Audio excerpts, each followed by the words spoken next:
The elevator doors nearly crushed Emma's coffee cup. She stumbled inside. Phone pressed to her ear, leather portfolio slipping from her grip. The executive elevator at Sterling Enterprises smelled like expensive cologne and cold ambition.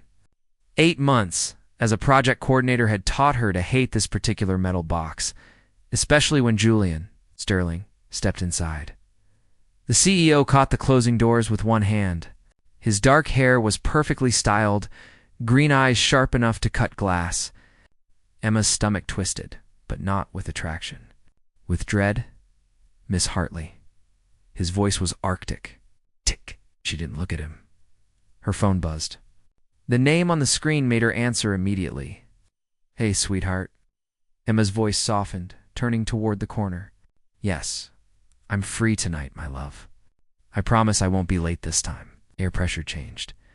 Emma felt Julian's presence shift behind her like a storm gathering strength. She could see his reflection in the polished elevator panel. Jaw clenched. Hands curling into fists. "Okay, see you soon." "Love you." She ended the call. The floor numbers climbed. 12, 13, 14. Important plans tonight. Julian's voice sliced through the silence. Emma turned, surprised by the venom in his tone. "Yes, very important, I see." Took a step closer. Emma's back hit the wall. "Personal business." "That's right." She lifted her chin, meeting his burning gaze. "Is there a problem, Mr. Sterling?" "Julian?" His voice dropped dangerously low. "How many times have I asked you to call me Julian when we're alone?" "It wouldn't be appropriate." "Appropriate?" He moved closer, placing his hand on the wall beside her head.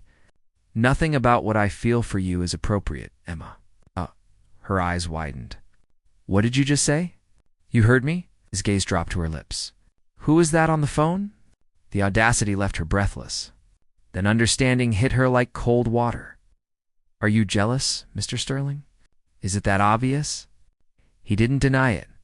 "I'm losing my mind watching you smile at other men walk past me without a second glance. It's driving me crazy." Emma's heart pounded. All those months of tension, the lingering looks, the accidental touches that felt deliberate, then you answer a call right next to me. Calling someone my love, expecting me to pretend it doesn't tear me apart. Before Emma could respond, Julian closed the distance.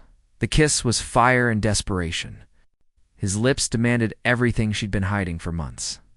Her hands gripped his suit jacket, pulling him closer when she should have pushed him away. Julian pressed against her, deepening the kiss until the world disappeared.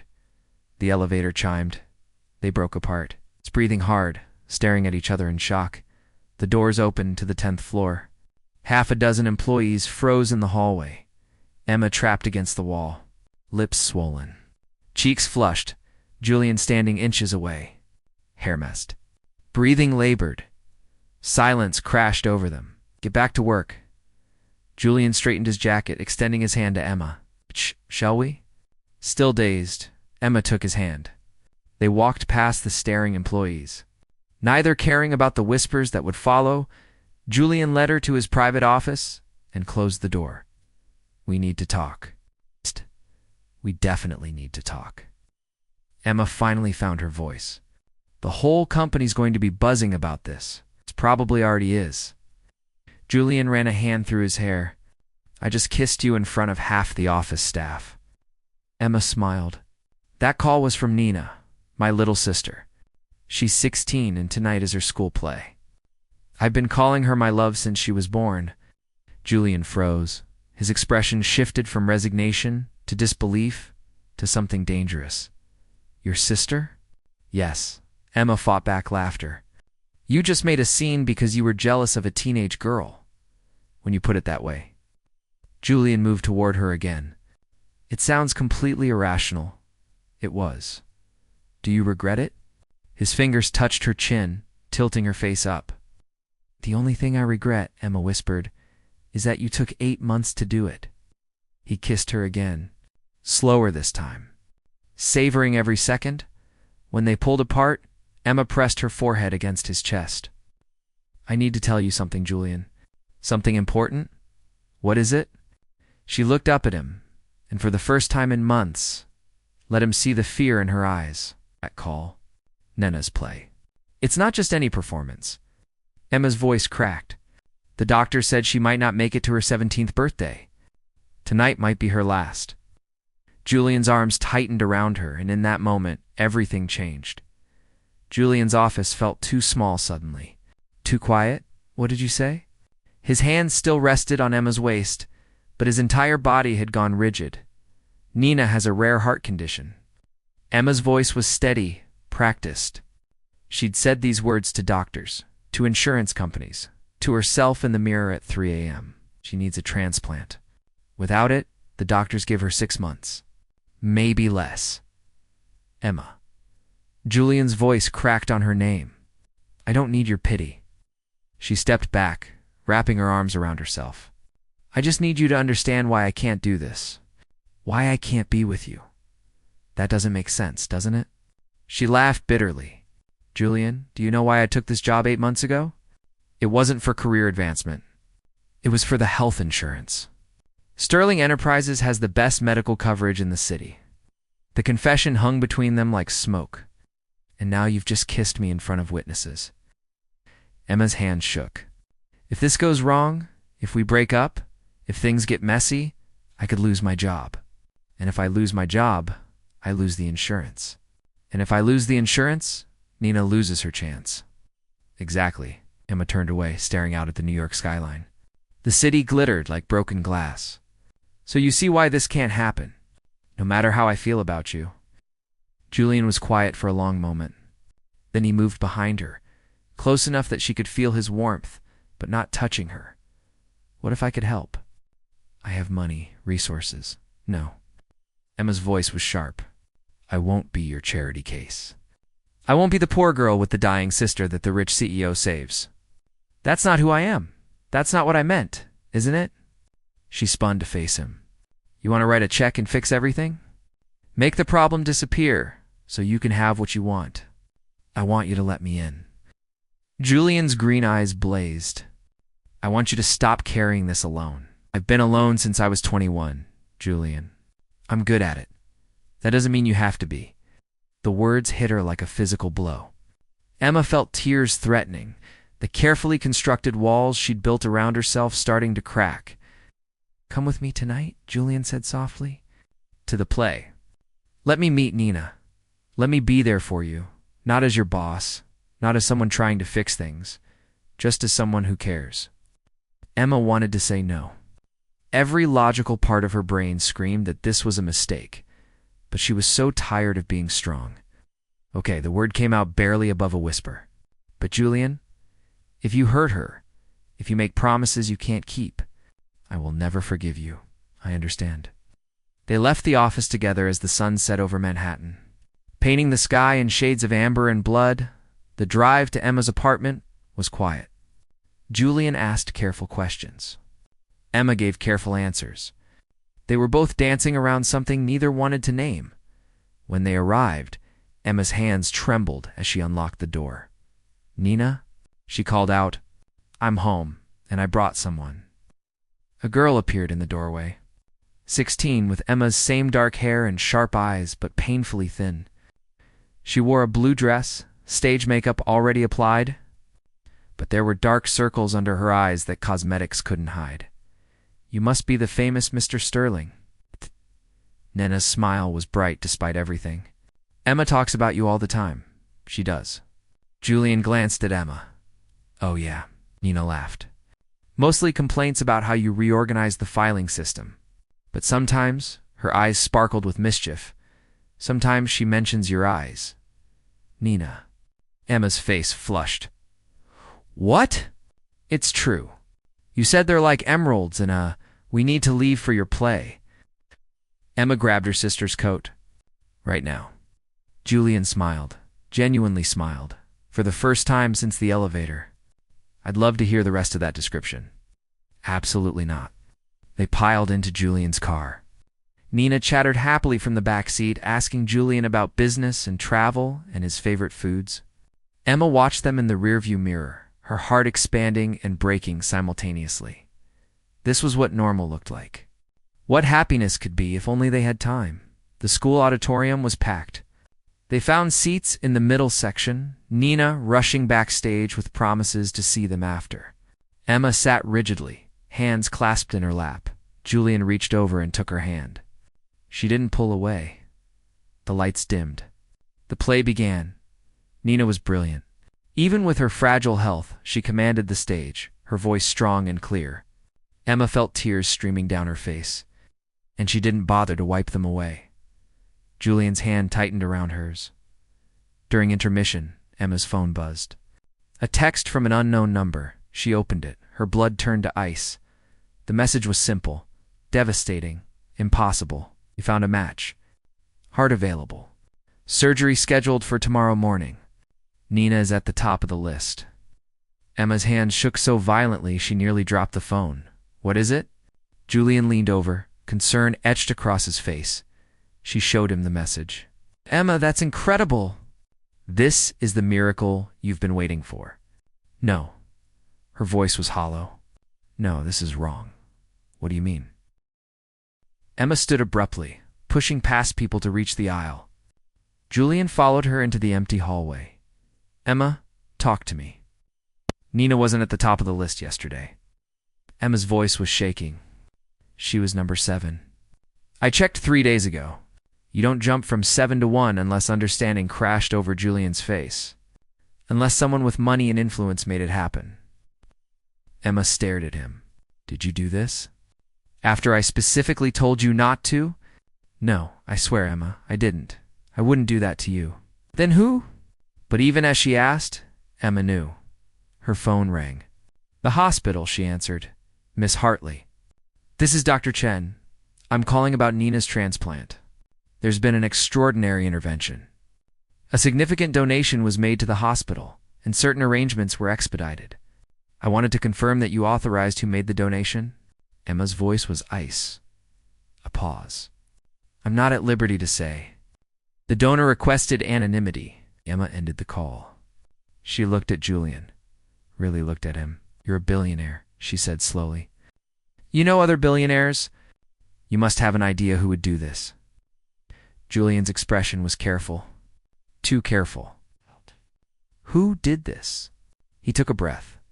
I think you need to call your sister. Tell her about the surgery. We can figure out the rest later. No. Emma stepped back. Tell me right now. Who saved Nina's life? The theater doors burst open. Nina stumbled out, still in costume, phone in hand, tears streaming down her face. Emma. The hospital called. They said I'm getting a heart. Tomorrow. Emma caught her sister as she collapsed into her arms, sobbing with joy and relief over Nina's shoulder. Emma met Julian's eyes, and she saw the truth there. The truth that would change everything. The hospital room smelled like disinfectant and false hope. Nina slept in the bed. Sedated and prepped for surgery at dawn, Emma sat beside her, holding her sister's hand, counting every breath. Julian stood by the window, a shadow against the city lights. They hadn't spoken since the theater. Not during the frantic drive to the hospital. Not during the endless paperwork and medical consultations. Not during the hours of waiting, but now. With Nina unconscious and the night pressing in, Emma couldn't stay silent anymore. It was you. Julian didn't turn around. Emma, don't lie to me. Her voice was quiet, lethal. I've been making calls. The donation came from Sterling Enterprises. A charitable contribution of $5 million made this afternoon. Right after we left your office, you needed help. I told you no. Emma stood, careful not to disturb Nina. I specifically told you I didn't want your money, and I was supposed to just watch your sister die. Julian finally faced her. Emma, she's 16 years old. You were going to let pride kill her. The slap echoed through the room. Emma's hand stung. Julian's cheek reddened. Neither moved. How dare you, Emma whispered. How dare you make me the villain in this? You had no right. No right to make that decision for me, for her, for us. I had every right. Julian's voice was raw. I love you, Emma. I'm in love with you. Have been since the day you walked into my office with that ridiculous proposal about restructuring the filing system. And I will not apologize for saving the person you love most in this world. The confession should have meant everything. Instead, it felt like betrayal. Hey, you think love gives you the right to control my life? Emma's laugh was bitter. To take away my choice? My agency? To make me dependent on you? That's not what I did. That's exactly what you did. Her voice rose, and she forced it back down, glancing at Nina. Don't you see, Julian? Every decision I've made for 8 years has been about keeping us independent, about proving we don't need saving, and you just destroyed that with a check. She needs a heart, Emma, not pride. It's not about pride. Tears streamed down Emma's face now. It's about the fact that I can never leave you now. Don't you understand? If this surgery goes wrong, if there are complications, if she needs more treatments, I'm tied to you, to your money, to your charity, forever. Alzan paled. That's not why I did this, isn't it? Emma stepped closer. Tell me honestly, when you made that donation, what did you imagine would happen? That I'd be grateful? That I'd fall into your arms? That you'd get the girl and the hero moment? I imagined Nina would live. His voice broke. That's all I cared about. I don't believe you. The words hung between them like a death sentence. Julian's expression shattered. You think I'd use your sister's life as leverage? You think I'm that kind of man? I don't know what kind of man you are. Emma wiped her tears. I thought I did. But someone who would go behind my back, who would ignore my explicit wishes, who would force me into a corner like this. I don't know that person at all. Emma, please get out. What? Get out of this room. Out of this hospital. Out of our lives. Emma's voice was steel now, all tears gone. You've done enough. I'm not leaving you alone right now. You don't get to decide that anymore. She pointed to the door. Leave, or I'll call security. Julian stared at her for a long moment. She watched something die in his eyes. Something that might have been hope. Okay. He moved toward the door, then paused. For what it's worth, I'd do it again. Every time. Because she deserves to live, and you deserve to not lose anyone else you love. He left. Emma collapsed into the chair, her entire body shaking with silent sobs. Nena's hand tightened around hers. You're awake. Emma's voice was hoarse, hard to sleep through that. Nena's eyes were clear despite the sedation. Emma, what did you just do? What I had too. You sent away the man you loved because he saved my life. He had no right. He had every right. Nina struggled to sit up. Emma moved to help her, but her sister pushed her away. You've spent 8 years sacrificing everything for me. Your 20s, your freedom, your happiness. And the one time someone tries to help, you push them away. Nina, you don't understand. I understand perfectly. Tears streamed down Nina's face. I understand that you're so terrified of being vulnerable, of needing anyone, that you'd rather be alone forever than accept help. That's not fair. Neither's making me watch you destroy yourself. Nina grabbed Emma's hand. I'm 16. I'm dying. And all I want is to know that when I'm gone, you'll have someone. But instead, you just threw away your chance at happiness because of your stupid pride. The words cut deeper than Julian's betrayal. You're not dying, Emma whispered. You're getting a heart tomorrow. Because of him. Nena's voice softened. Emma, he loves you. Anyone can see that. And you love him too. So why are you doing this? Emma couldn't answer. Because the truth was too terrifying to speak aloud. She was scared. Scared that if she accepted Julian's help, if she let him in, if she allowed herself to love him completely, she'd lose herself. Become someone who needed saving instead of someone who did the saving. I have to protect us, Emma finally said. From what? From being happy? Nina lay back down, exhausted. That's the dumbest thing I've ever heard. They sat in silence as the night deepened. Nurses came and went. Dawn approached with surgical inevitability. At 4 a.m., Emma's phone buzzed. A text from Julian. I'm not sorry for what I did, but I'm sorry I hurt you. Whatever happens, I'll always love you. Good luck tomorrow. Give Nina my best. Emma stared at the message until the words blurred. Then she heard it. The sound that changed everything. Alarms. Beeping. Rapid footsteps in the hallway. Code blue. Room 237? Code blue. Room 237. Nee, not Emma. Looked down and saw her sister's eyes rolling back. Her body convulsing. The monitor screaming warning after warning. Help. Emma's scream tore through the hospital. Somebody help her. Doctors and nurses flooded the room, pushing Emma aside. She watched in horror as they worked on Nina, shocking her, injecting her, fighting for her life. What's happening? Emma grabbed a nurse. She's rejecting the pre-op medication. Her body's going into shock. Fix it. Please, fix it. We're trying. Time became meaningless. Seconds stretched into eternities. Emma prayed to God she didn't believe in. Finally, blessedly, the alarm stopped. Nena's vitals stabilized. Dr. Chen pulled Emma aside, his face grim. She's stable now, but this complicates things. Her body is more fragile than we thought. The surgery tomorrow carries significantly higher risks. How much higher? 50-50 chance of survival. The world tilted. Yesterday, you said 90%. Yesterday, she wasn't in cardiac distress. Dr. Chen's voice was gentle. Miss Hartley, I need you to understand what we're facing. If we do the surgery, she might die on the table. If we don't do the surgery, she'll die within weeks. There's no good choice here. What do I do? Emma's voice broke. How do I choose? That's not a question I can answer. Dr. Chen left her alone in the hallway. Emma slid down the wall, sitting on the cold floor. Her phone in her hands, she looked at. Julian's text, then she did the only thing she could do. She called him. Julian answered on the first ring. Emma. She couldn't speak. The words were trapped behind tears and terror and exhaustion. Emma, talk to me. What happened? Nina. Her voice cracked. She went into cardiac arrest. The surgery. 50-50 chance. I don't know what to do. I'm on my way. Julian, wait, but he'd already hung up. Emma sat in that sterile hallway, counting the tiles on the ceiling. 143. She'd counted them twice before Julian burst through the hospital entrance.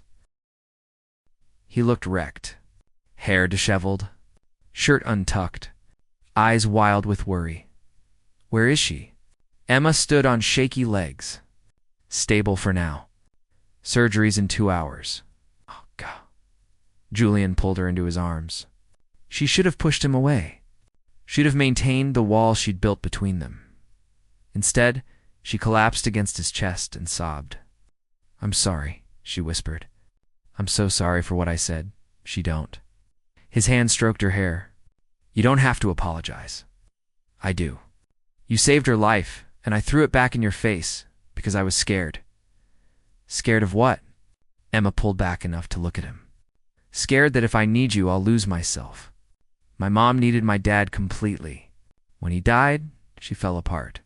When she died 6 months later, I swore I'd never be that vulnerable with anyone. Emma, let me finish.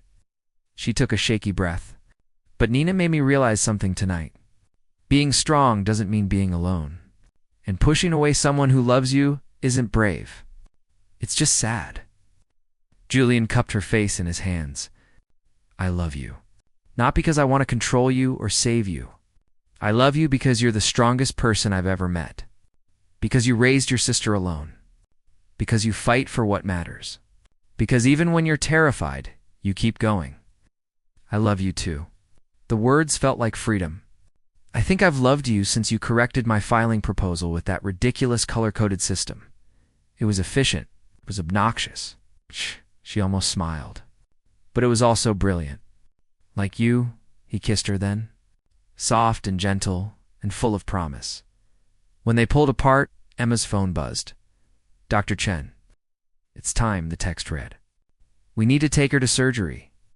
They walked to Nina's room together, hands intertwined. Nina was awake, pale but determined. Hey, stranger, she said to Julian. Glad you came back. I'll always come back. He squeezed Emma's hand. For both of you, that's disgustingly romantic. Nina smiled. I approve. The nurses began prepping her for transport. Emma held her sister's hand, memorizing every detail of her face. "Just in case I'm scared," Nina whispered. "Me too." Emma's voice was steady, despite the terror. "But you're going to fight, right? You're going to come back to me. I'll try." What? Nena's eyes filled with tears. "Emma, if I don't make it, don't. Listen to me." Nina gripped her hand harder. "If I don't make it, I need you to promise me something. Promise you'll let yourself be happy. That you'll be with Julian. That you'll stop carrying the weight of the world alone. Nina, promise me."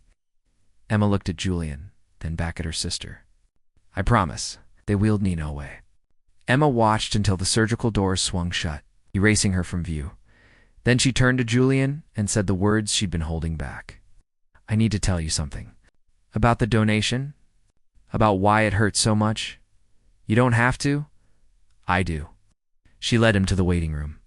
Empty at this hour? Cold plastic chairs and flickering fluorescent lights?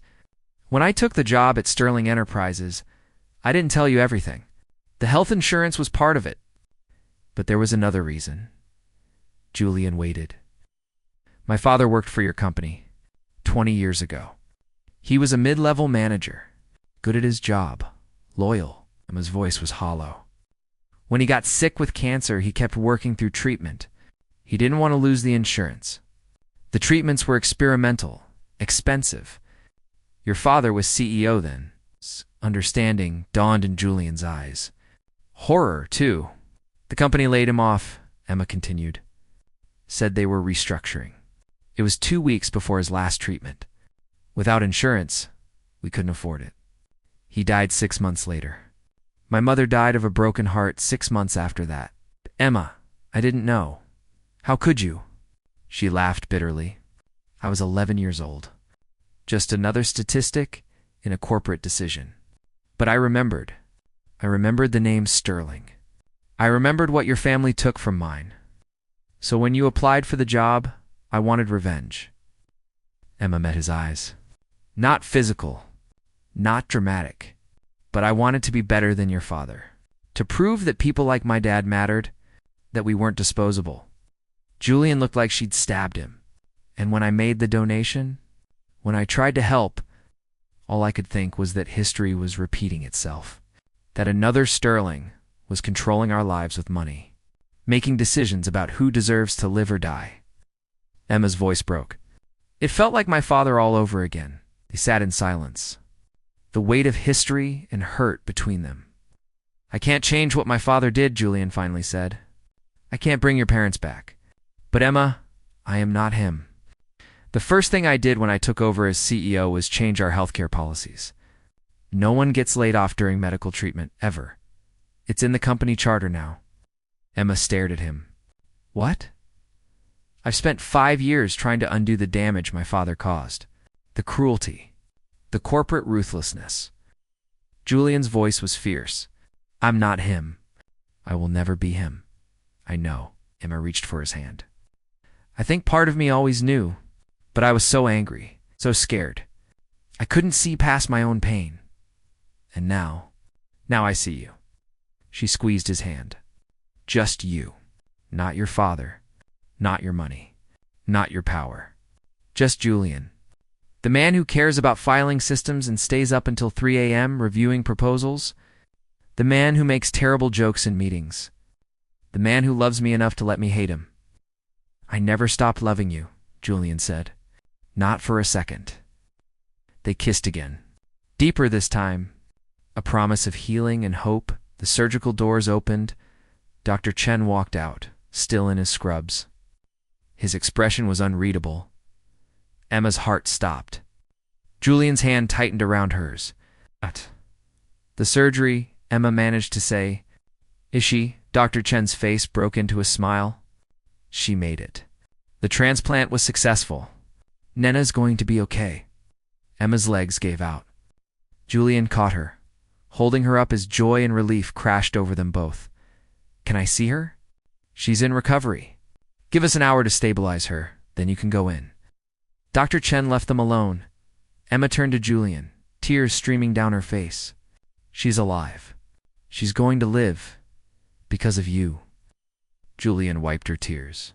Because you never gave up on her because of us, Emma corrected. Because you fought for her when I was too proud to ask. They held each other in that waiting room as dawn broke over New York.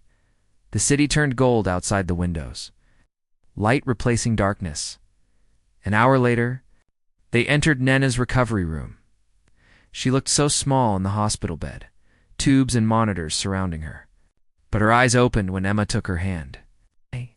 Nena's voice was weak but present. Did I miss anything? Emma laughed through tears. Just your sister finally getting her head out of her stubborn rear end? About time? Nina looked at Julian. You're still here. Always will be, he promised. Good. Nina smiled. Because Emma needs someone to tell her when she's being ridiculous. I volunteer. Julian grinned. Emma watched them. Her sister and the man she loved. And felt something she hadn't felt in 8 years. Peace. But then Nena's expression changed. Became serious. Emma, there's something I need to tell you. About the heart. About where it came from. Emma's blood chilled. What do you mean? The donor. Nena's voice was barely a whisper. Dr. Chen told me. They're required to give some information. Emma, the heart came from a 17-year-old girl. Car accident. Brain dead. Okay, Emma didn't understand why this mattered. Her name was Sarah Sterling. The world stopped. Emma looked at Julian. Saw the truth written across his face. The devastating, impossible truth. Your daughter. Emma's voice was hollow. The heart came from your daughter. Julian stood frozen by the window, his face carved from stone. You had a daughter. Emma's mind raced, connecting pieces she'd been too blind to see. The photo on your desk that you keep face down? The way you flinch when people mention family. The donation of $5 million. Her name was Sarah. Julian's voice broke on the words.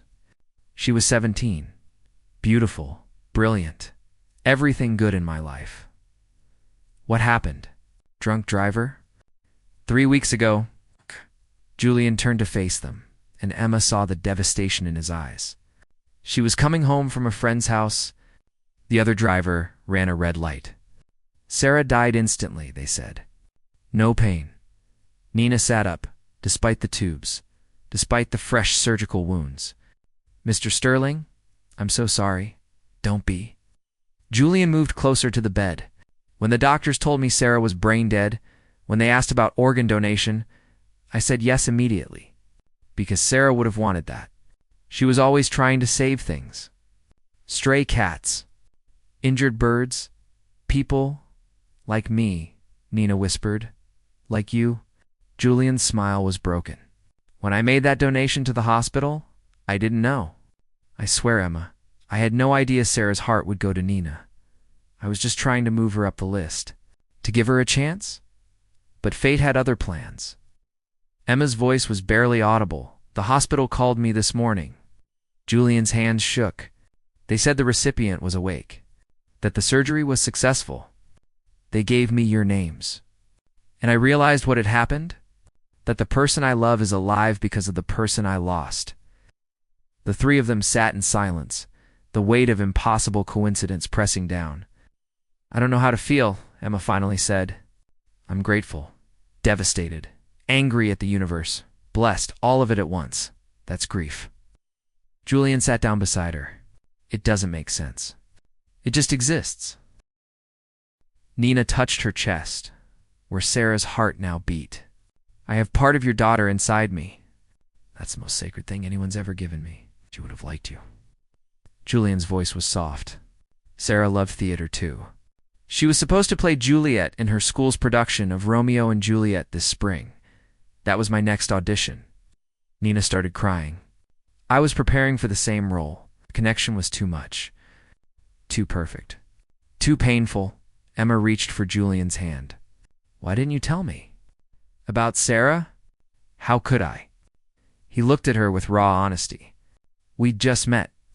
You were trying to impress me with filing systems and efficiency reports, and I was just trying to function without falling apart. Work was the only place I could pretend to be normal. Is that why you were so drawn to me?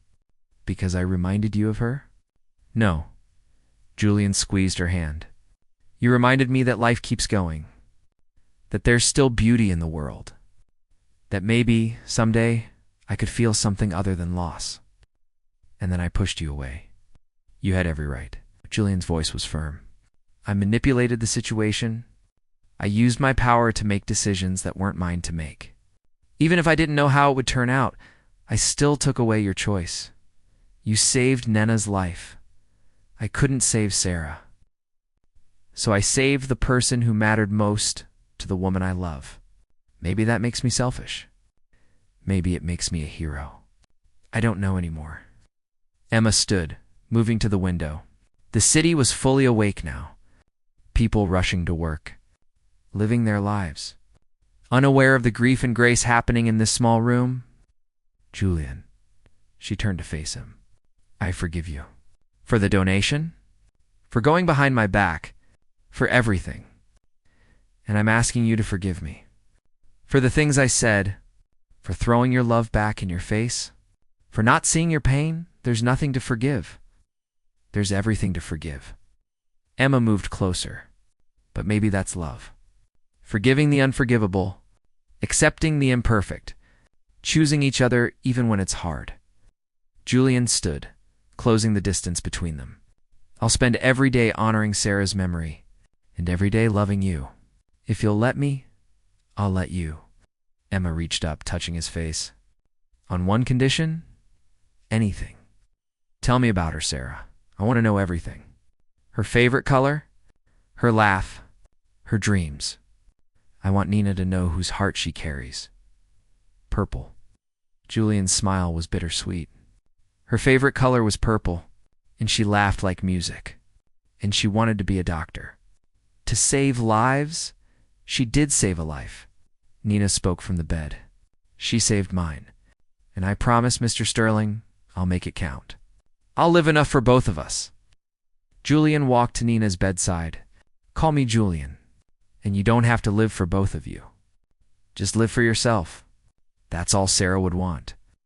He leaned down and kissed Nena's forehead. A blessing. A goodbye. A hello to Emma watched them and felt her heart break and heal simultaneously. 3 months later, Emma stood in the Sterling Enterprises conference room, presenting her proposal for a new company initiative, the Sarah Sterling Memorial Foundation, dedicated to helping families afford medical care. Ensuring no one lost a parent to treatable illness, Julian sat at the head of the table. Watching her with pride and love, the board approved unanimously. After the meeting, Julian pulled Emma into his office, the same office where this had all begun. You know, he said, wrapping his arms around her waist, I never did get to finish kissing you in that elevator. We've done plenty of kissing since then. Emma smiled against his lips. Never enough. They kissed, and it felt like coming home. That evening, they picked up Nina from her checkup. She was thriving, growing stronger every day. Her hair had grown back fuller. Her eyes had regained their sparkle. Where to? Julian asked as they climbed into his car. The theater, Nina said. I have an audition for Juliet. Really? Emma turned in her seat. Are you sure you're ready? I'm sure. Nina looked at Julian. Sarah would want me to try. She would. Julian's voice was thick with emotion. Break a leg, kid. They sat in the audience while Nina auditioned. She was magnificent, raw and honest and alive. When she finished, the director stood and applauded. The role is yours, he said. Emma and Julian cheered from the back row. Nina found them in the crowd and waved, her smile brighter than stage lights. Later, they went to dinner at Nina's favorite restaurant. They laughed and told stories and made plans for the future. When Julian dropped them off at their apartment, Nina tactfully excused herself to bed. Emma and Julian stood in the doorway, neither wanting to say goodbye. Move in with me, Julian said suddenly. What? Both of you. Move in with me. My penthouse has plenty of space. Nina could have her own wing. We could be a family. Emma's eyes filled with tears. Julian, that's too much too soon? He smiled nervously. Probably. But I've learned that life is short. That tomorrow isn't guaranteed. and I don't want to waste another day without you. Yes. Emma kissed him. Yes, we'll move in with you. Yes, we'll be a family. Yes, to all of it, really. Really. She pulled back, looking into those green eyes she'd once found intimidating. Now, she just found them home. But only if you promise to finally fix that color-coded filing system. It's still driving me crazy. Never. Julian grinned. Some things are worth fighting about. I love you, Emma said. Even with your terrible filing system, I love you too. Julian kissed her again. Even with your stubborn independence, we're going to be okay, aren't we? We're going to be better than okay. Julian held her close. We're going to be happy. Messily, imperfectly, beautifully happy, they were. Emma and Julian got married a year later in a small ceremony. Nina was the maid of honor, healthy and vibrant. The foundation grew, helping hundreds of families. Nina graduated high school, then college, then medical school. Just like Sarah had dreamed, on the anniversary of Sarah's death, they would visit her grave together, all three of them. And they would tell her about their lives, about the love she made possible, about the future she gave them. Emma never forgot that first kiss in the elevator. The jealousy, the misunderstanding, the perfect storm that brought them together. But she also never forgot the harder truths, the sacrifice, the grief, the impossible choice between pride and love. In the end, love won. It always does. Julian kept the photo of Sarah on his desk, face up now. Next to it, a photo of Emma and Nina, his past and his future existing together. Some nights, Emma would find him staring at both pictures, tears in his eyes. What are you thinking? She'd ask, that life is cruel and beautiful. He'd pull her close. That loss and love are two sides of the same coin. That Sarah's heart beats in Nena's chest, and my heart beats for you. And somehow, impossibly, we all found each other. Emma would hold him then, in the darkness. And they would grieve and heal and love together, because that's what families do. They endure. The end.